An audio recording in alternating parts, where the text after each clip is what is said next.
¿Quién llega?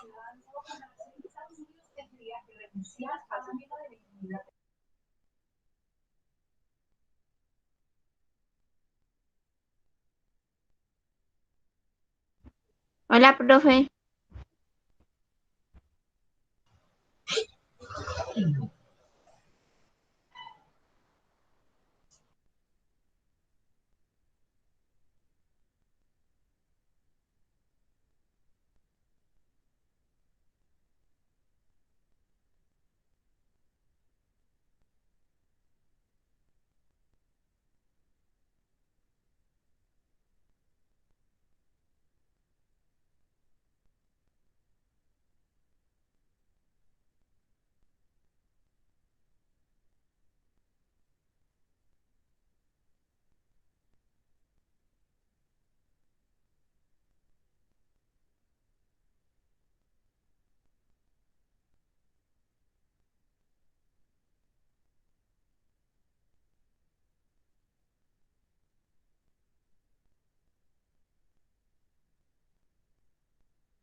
Bueno, parece que no va a llegar nadie más.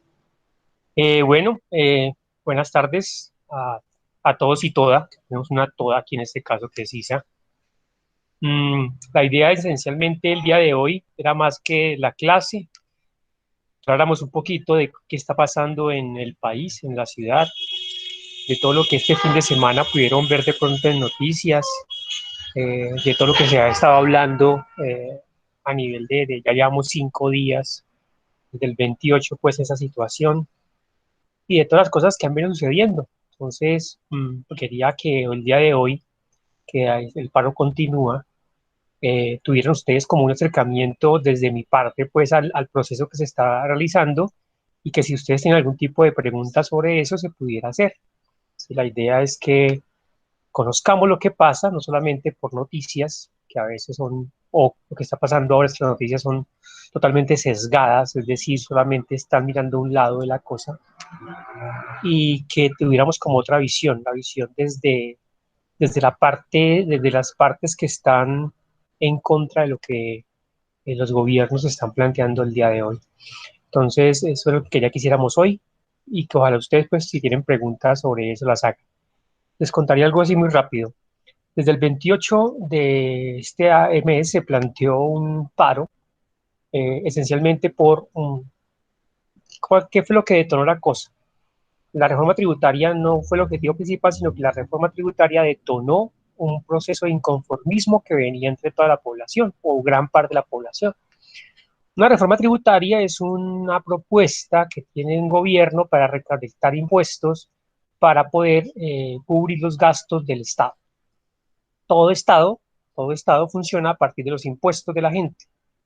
Pero lo que pasa normalmente es que los impuestos tienen una característica al ser pues pedidos a la gente, y es que el que más gana es el que más debe pagar impuestos.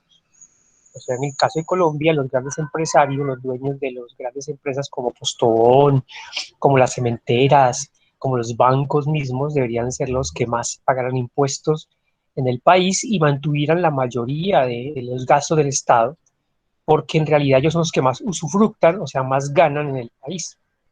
Pues la reforma que salió tenía una característica y era que ponía en manos de lo que se llama clase media, o sea, en manos de las personas que ganaban más o menos entre un 2.400.000 en adelante, la carga principal de esa tributación de impuestos. Entonces, frente a eso, la gente se empieza a mover y empieza a pelearse otro montón de cosas. Y es que estamos en medio de una pandemia, que usted la han sufrido mucho más que yo creo, y en medio de esa pandemia ha venido el proceso que ha tenido de cierres de como fin de semana, de cuarentenas totales, que ha llevado a que muchas de las familias que tenemos en nuestra comunidad, incluso en nuestra ciudad, que viven esencialmente de ser, por ejemplo, vendedores ambulantes. Recuerden que Medellín tiene una tasa de informalidad como el 70%. Entonces, esas personas no tienen la posibilidad de trabajar. cuando salen a trabajar salen casi escondidas y cuando lo hacen pues no hay gente en las calles casi para quien venderles cosas. Y no hay de parte del gobierno apoyos reales, verdaderos. O sea que aparte de todo se suma en que del año pasado a este la pobreza en Colombia creció en más de 2 millones de personas. O sea que cada vez Colombia es más pobre a partir de la forma en que se ha venido manejando pues la economía del gobierno. Entonces se va bien el paro el 28 y se crece, ustedes se dan cuenta, se crece, pasa el 28, pasa el 29, empieza a haber algunos disturbios que pasan muchas veces en los paros, con gente que se infiltra muchas veces, otros que son gente que no aguanta lo que está pasando y también arremete contra cosas, pero es parte de lo que llaman una movilización. Se logra pues que el día de ayer el gobierno retire la reforma tributaria, pero lo que se da cuenta la gente es que aparte de la reforma hay otro montón de propuestas del gobierno que están en el Congreso. El Congreso es quien define las leyes que afectan a la población. En este caso, por ejemplo, la reforma a la salud, donde aparte de que tenemos una salud bien mala, se quiere todavía hacer peor, privatizarla completamente. Entonces, la situación se está poniendo más compleja, muy complicada.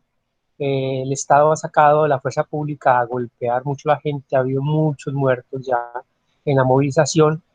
Por ley, la policía no debe dispararle hacia el vandalismo, debe ser una fuerza equilibrada y la gente que comete un delito debe ser puesta presa y no muerta, pero ha pasado en muchas ciudades que ha venido cayendo muchos jóvenes, pero sobre todo los jóvenes que están como al frente de las movilizaciones, y eso ha llevado a que las organizaciones sociales, incluyendo los sindicatos, los docentes, los camioneros, los taxistas, empiecen a plantear que el paro se mantenga. En el día de hoy, el paro se está manteniendo, lo que es hoy, mañana, pasado mañana.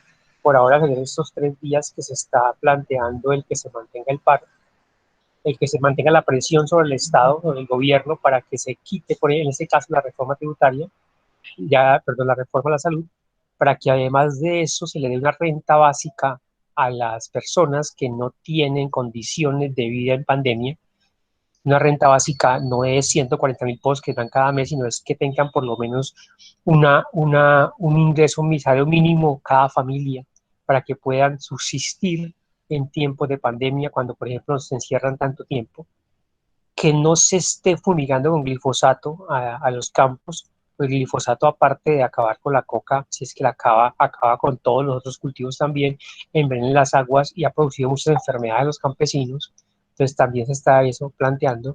Y un montón de reivindicaciones que hoy se están tomando por parte de esos medios sociales para poder avanzar pues en que tengamos un país un poquito más justo. Más justo, nadie está pidiendo que nos enriquezcamos, simplemente que sea un poquito más justo y que el hambre descienda, porque lo que se ha visto en todo este tiempo es que el hambre ha venido aumentando muchísimo, muchísimo, y eso ha sido un compite. Entonces, el día de hoy, la mayoría de docentes, creo, no sé si he hablado con ustedes, están en paro.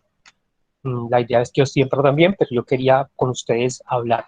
Lástima que no me vengan tan poquitos, porque no creo que debamos solamente estar en el paro, sino que la gente sepa por qué se está.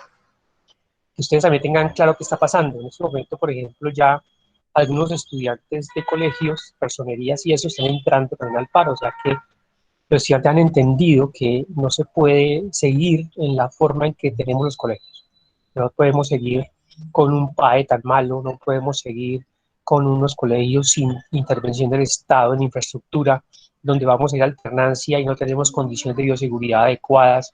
Entonces eso ha llevado a que también algunos estudiantes comiencen a plantearse la necesidad de estar atentos a lo que sucede y han entrado también en el paro.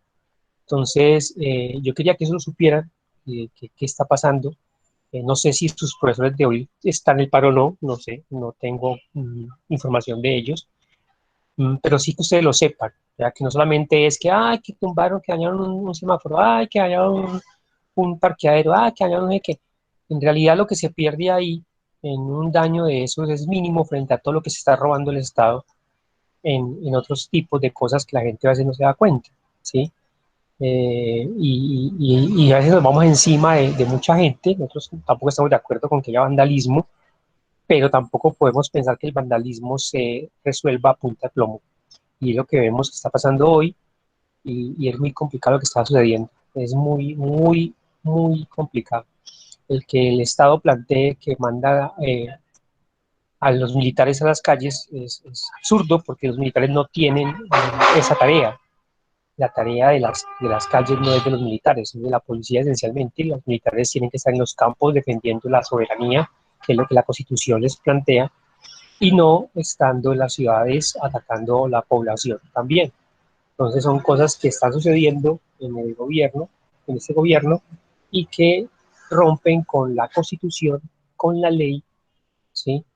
Con la Constitución y con la ley, y que nadie le dice nada. Entonces eso es muy complejo. Muy complejo, el país está en un problema democrático muy tenaz porque se rompe todo el esquema democrático del país, o sea, toda la legislación, las leyes a favor de las personas se rompen en medio de esa propuesta del Estado.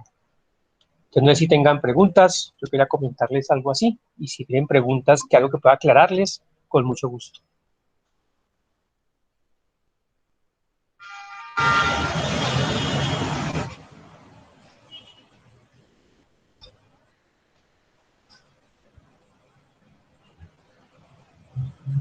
Ninguna.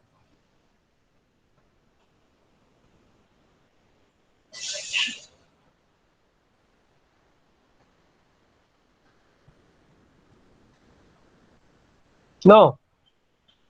No, profe. Bueno, de preguntas, entonces dejemos hasta acá. Ya sabemos que estamos en cese de actividades y ya saben por qué. ¿Sí? No es por nada el profesor de que, porque tienen más plata, no es por nada de nosotros, nosotros no estamos peleando por nada de nosotros, la pelea esencialmente es por todo el país, incluyéndolos sobre todo a ustedes, que son los que más sus familias, más se sufren una condición con la que vivimos hoy. Entonces esa es como la idea. Listo. Entonces nos veremos el miércoles de pronto, les estaremos informando cómo sigue toda esta cuestión de aquí en adelante. Bien, cuídense mucho. Bueno, aprovechado. Bueno, pues, esté muy bien.